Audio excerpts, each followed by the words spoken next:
Presentation will provide an overview of the Tweed Heads South Levee and Drainage Study, which is currently on public exhibition. My name is David Tetley. I work for a company called Catchment Simulation Solutions, and we have prepared the study on behalf of Tweed Shire Council. This first slide shows the extent of the study area, which is enclosed by the red polygon. It covers an area of 14.8 square kilometres and includes the suburbs of Tweed Heads South and Banora Point. You can see that this study area is basically surrounded by water. That includes the Tweed River on the right-hand side, Ukerebagh Passage and Terranora Creek up the top, and Terranora Broadwater on the left-hand side. There is potential for flooding from each of those watercourses. In addition, we can experience local catchment flooding. So each of the blue lines you can see on screen reflect creeks and drainage channels that can potentially overtop due to local catchment rainfall. And there is also potential for stormwater or overland inundation when the capacity of the local stormwater system is exceeded. There are two main goals of this study. The first is to better understand the flood risk. That includes the risk from riverine flooding, so floodwaters that are sourced from the Tweed River, as well as flooding from local catchment runoff. So when there's intense rainfall over the study area and we see inundation due to local creeks overtopping their banks and or stormwater or overland inundation. With the flood risk better identified, we can then identify and evaluate options to better manage the flood risk. And that includes options that were identified as part of previous studies. So for example, raising of the existing Tweed Heads South levee, but also exploring new structural and non-structural options that might not have been explored as part of previous studies. As I mentioned, the first step in the process is understanding the nature and extent of the existing flood risk. And the existing flood risk was largely established using new and more detailed computer flood models that were developed specifically for this study, and those models were used to simulate flood behaviour. But to ensure those flood models were providing reliable estimates of flood behaviour, they were validated against information that was provided by the community during the early parts of this project for the 2005, 2017 and 2022 floods. And we've got an example of some of the validation outputs on the lower part of this slide. This includes a photo that was captured during the 2005 flood and an extract from the computer flood model, which is showing the simulated water depths. And you can see that we have a tiny patch of dry ground here near the edge of the building, which is also replicated over here. So this was completed using photos at multiple locations across the study area to ensure the flood model was providing a reliable description of flood behaviour and was reproducing the community's experiences. The validated models were then used to simulate a range of what we refer to as design floods. So design floods are floods that are expressed by their chance of occurring, and they range from very small floods up to very large floods.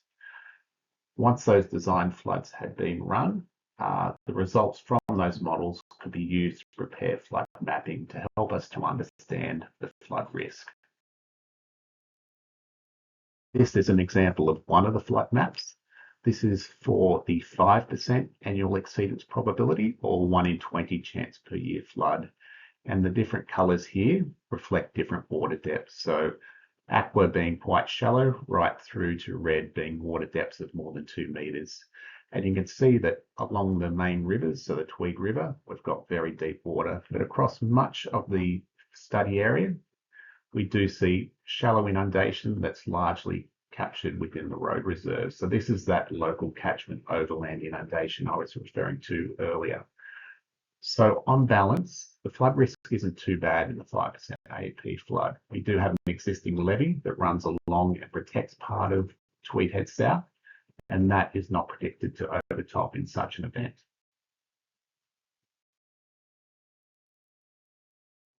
slide shows another floodwater depth map, but this one is for the 1% annual exceedance probability flood, or 1 in 100 chance per year flood. In a flood such as this, the existing levee system would be overtopped. So you can see across much of the northern parts of Tweed Heads South, we have water depths of at least 1 metre across much of that area, and similar depths across the commercial and industrial areas of Tweed Heads South off in Jumble Drive. So the flood risk does escalate quite significantly once we move up to these larger floods. With the flood risk established, we could then look at options to better manage that flood risk.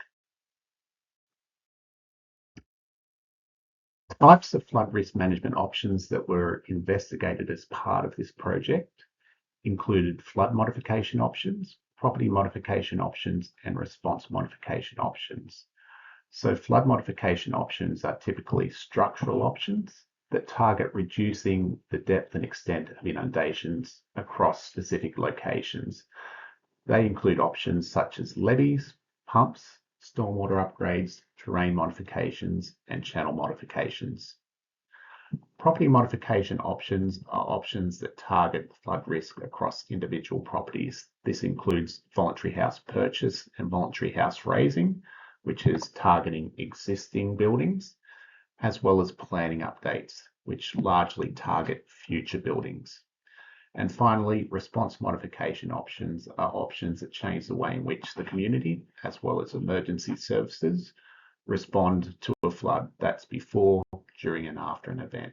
And that includes community education, flood plans, evacuation route upgrades, and upgrades to flood warning systems.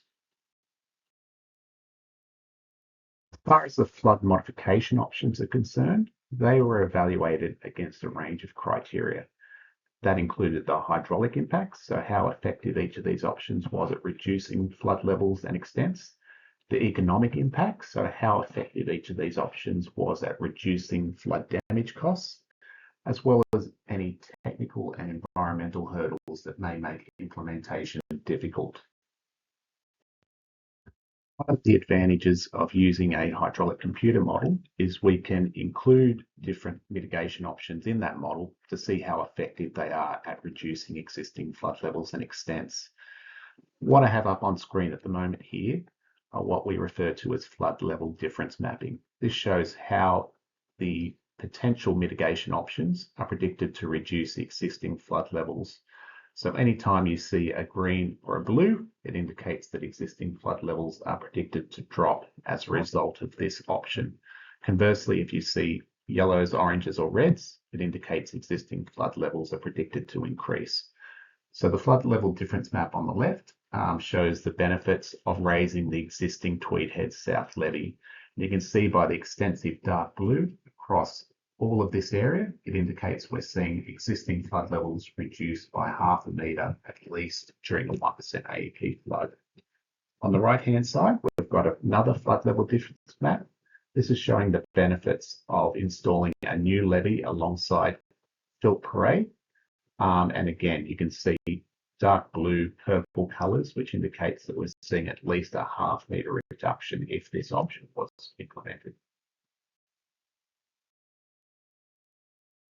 As the evaluation of the options was completed, it allowed us to quantify which of those options showed merit and therefore are recommended to progress from this study into more detailed investigations and potentially implementation. Up on screen at the moment, we have all of the recommended structural options. That includes a new levee alongside Filt Parade, raising of the existing Tweed Heads South levee, installation of a new levee at the end of Shallow Bay Drive, installation of a pump alongside Ninjumble Drive to assist in draining the area behind the levee, an extension of Kirkwood Road between Fraser Drive and the Pacific Motorway to provide an additional way for people to evacuate from the northwestern parts of Tweed Heads South, as well as stormwater upgrades near the roundabout of Ninjumble Drive, as well as Common Avenue. slide shows all of the recommended non-structural options. And that includes planning updates, so updates to existing planning documents. And we have also provided ways in which future development can be completed in such a way that it will progressively reduce the flood risk moving forward. We've also provided a few suggestions around community education activities, as well as flood plans. That includes updates to the SES local flood plan to take advantage of the updated information that's been produced, as well as preparation of private flood plans for residents and business owners in the more flood liable sections of the catchment.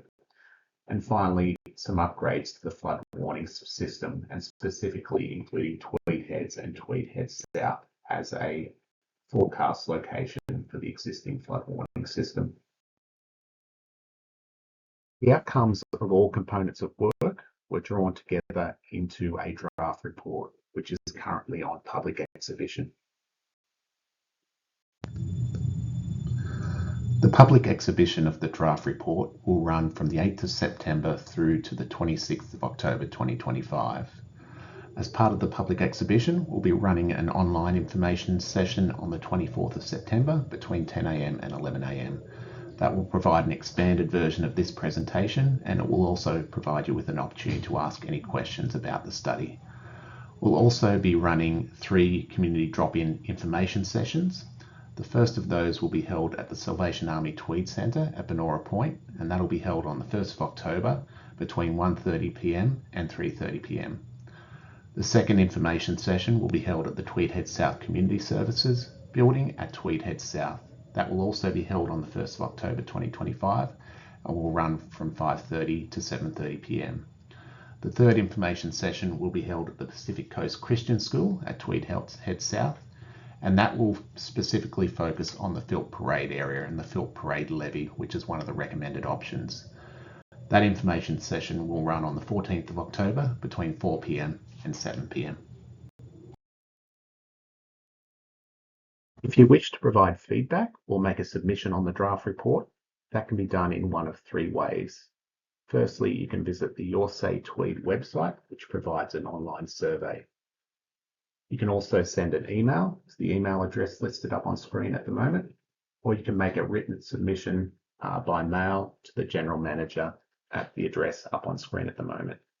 If you do wish to make a submission, make sure that is provided no later than 5 p.m. on the 26th of October 2025.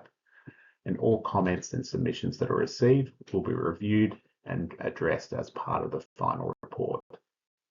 Thank you.